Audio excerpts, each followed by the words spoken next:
that we tend to lose sight of the real spirit of Christmas. A spirit that is alive and well in a tradition that is celebrated around the world to this very day.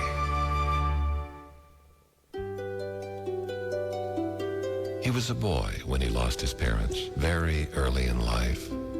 It was an epidemic that took them, but not before he was old enough for them to help him discover that gift of faith.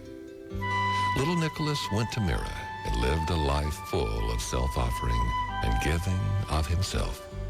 His life was full of sacrifice and love, just like Jesus. Nicholas lived such a Christ-like life that when the town needed a bishop, he was immediately elected. Later, he was imprisoned for his Christian faith, but released by the Emperor Constantine. Thereafter, many stories of his generosity were collected, and they spread from mouth to mouth all throughout the lands. It was told how he begged food for the poor, and how he would somehow get money for girls to use as a dowry so that they could have husbands.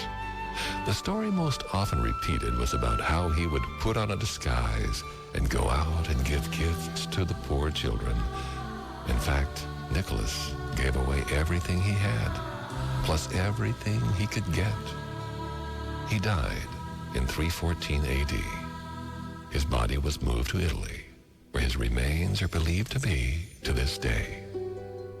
The story of Nicholas has spread all around the world, and today there are more European churches named after Saint Nicholas than any other person in the history of the church, aside from the famous Bible characters. People have done many things to old Saint Nick.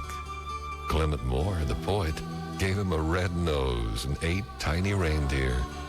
Artist Thomas Nast gave Nicholas a round belly and a red fur-trimmed suit. But those things really aren't that important, are they? What is important is that he lived in the mindset and the lifestyle of Christ. And because he lived that lifestyle, the life of Nicholas touched the whole world, and it does to this very day. But here is the really important part of the story.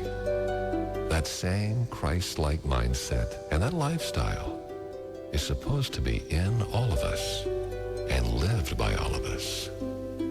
And that is the true story of Saint Nick.